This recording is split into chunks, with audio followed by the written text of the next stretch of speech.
momento é difícil, porque o senhor falou, a família inteira se afasta, porque daí o senhor mesmo começa a ficar problemático.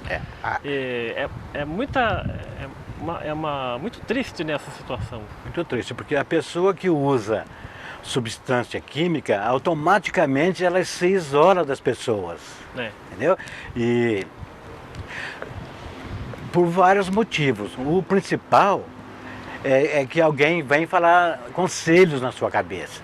E conselhos não funcionam. É muito bom, é com boa intenção, mas não funciona.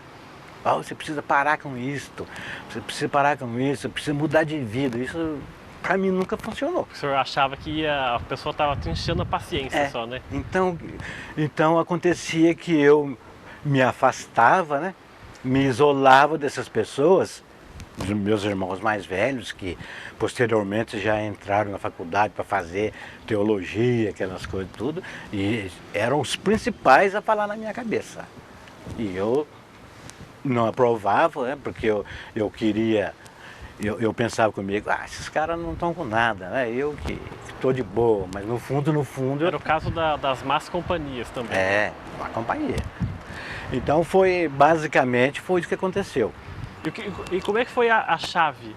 A chave disso tudo, como é que foi para virar? A chave do sucesso, então... Então, peraí, como é que então que se deu essa mudança, essa chave do senhor querer se conscientizar para querer abandonar esse vício? Então, apesar de continuar com o uso de substância química, eu tinha algo na minha mente, em meu coração, que eu queria parar. Então eu abri com a chave da boa vontade. Falei, irmão, eu preciso mudar de vida. Eu preciso de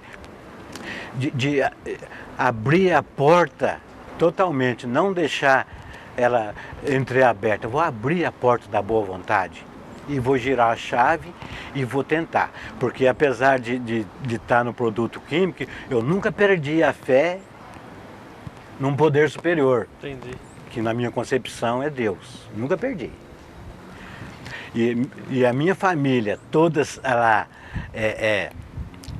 incumbidas de me ajudar através de, vamos dizer assim, de orações, eu também não perdi a minha fé.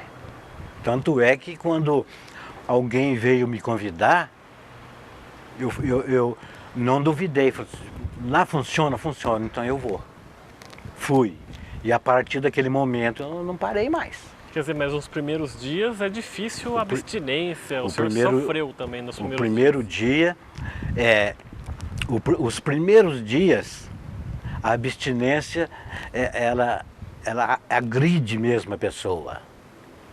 Mas uma pessoa falou para mim, toma bastante suco, come bastante doce. Eu falei, mas eu estou sem dormir já há 3 noites. E falou para mim, eu não tenho conhecimento de alguém ter morrido por ter ficado sem dormir. Então é normal, mas logo você vai voltar à normalidade. E foi isso que aconteceu. E com essa normalidade eu me reforcei mais ainda. Entendeu? E aí dos 17 aos 30 tem esse buraco que o senhor fica sem escrever, sem se dedicar às palavras.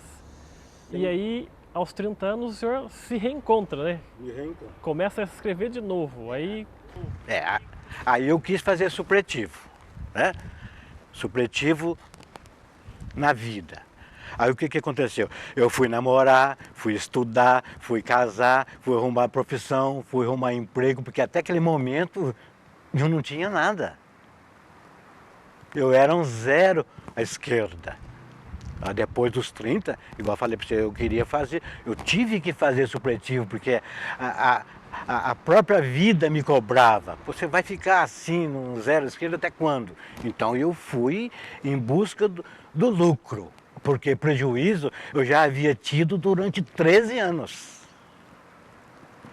Eu não fui atrás do prejuízo, não, eu fui atrás, em busca do lucro, entendeu? Prejuízo eu já havia tido durante 13 anos da minha vida. jogado fora, sem viver, só bebendo. Aí comecei a escrever, bastante escrever livros de poemas, crônicas, sonetos. Aí parece que veio tudo assim, vomitado, né? Que o senhor... Veio tudo aquela avalanche de conhecimento.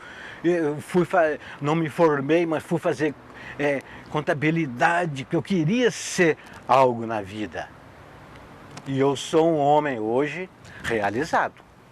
Casei, tenho 3 filhos, todos formados, engenheiro, diretor de escola, empresário de GPS. Então, eu posso falar para você, e repito, que eu sou um milagre.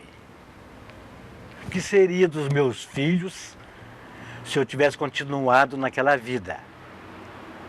Mas graças ao poder superior eu consegui recuperar, superar e realizar os meus sonhos de criança, que era escrever. Tanto é que eu já escrevi 12 romances, né? Crônicas. Eu gosto muito de casos inéditos e de fácil leitura também, que a pessoa possa entender. Inclusive a gente falou um outro dia, que eu estava falando com o senhor falou que tem um livro do Jean Paul Sartre que o senhor se identifica muito, né? Fala um pouquinho sobre isso aí.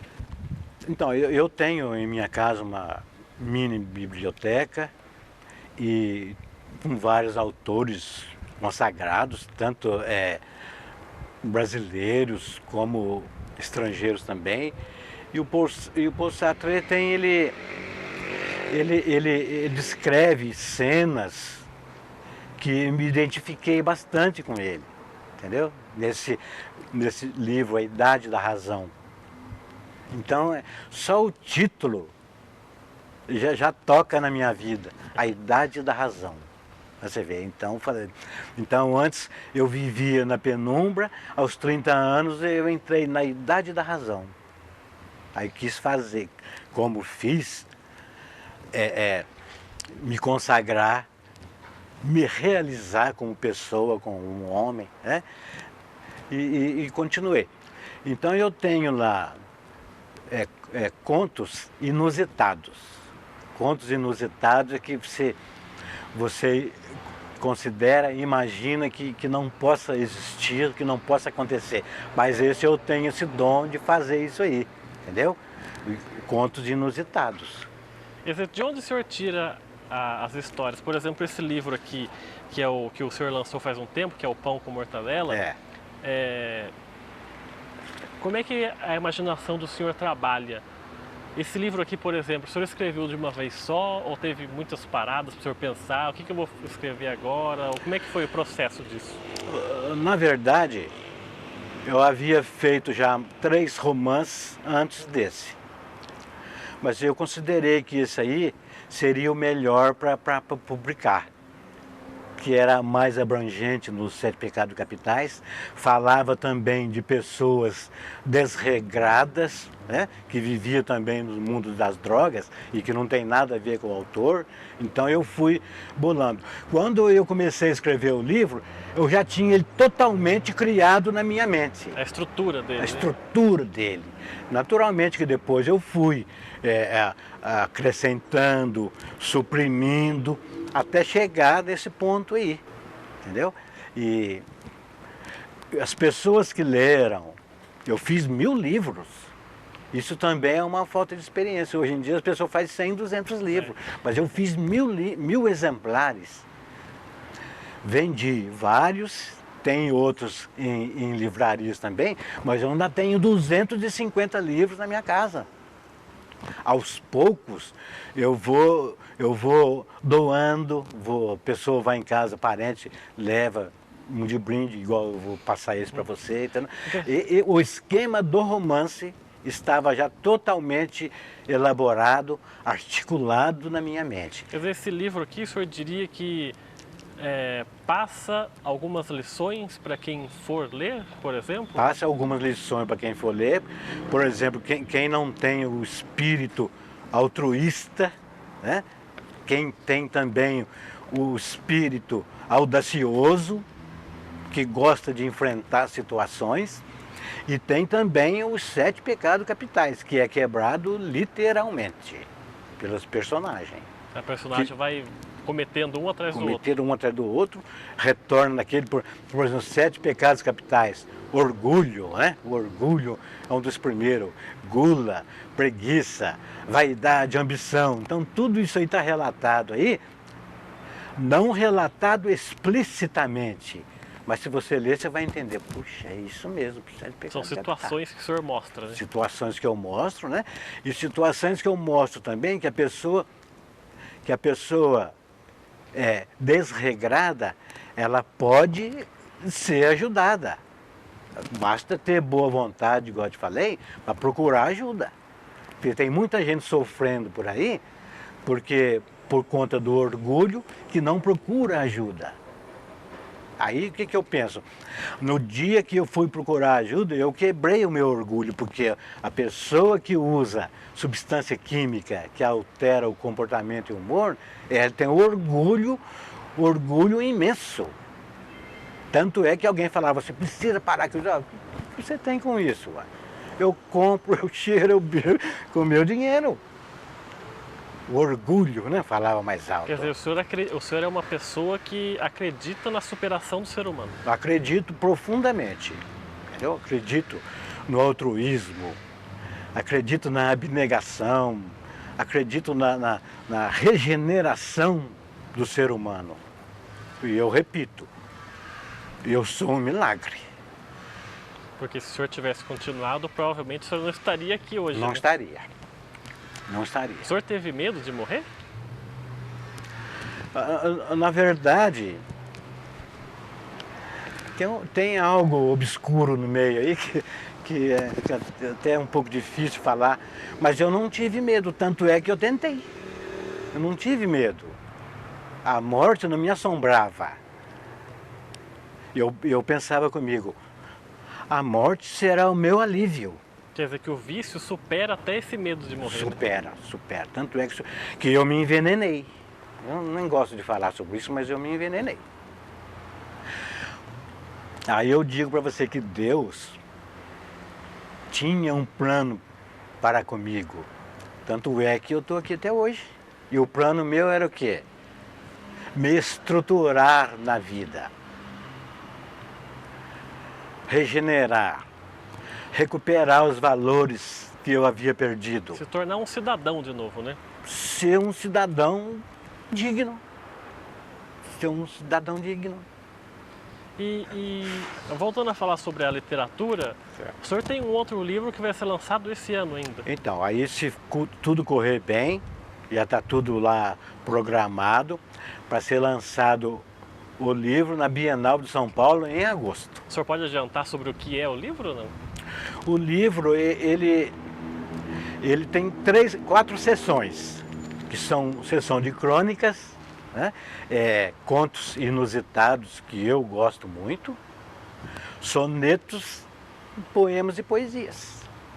Então tem uma poesia que eu gosto, eu escrevo, já escrevi mais de 3.000 trabalhos, entre todas as especificações, especialidades, né? E tem uma poesia que eu fiz, um poema que eu fiz em 1983.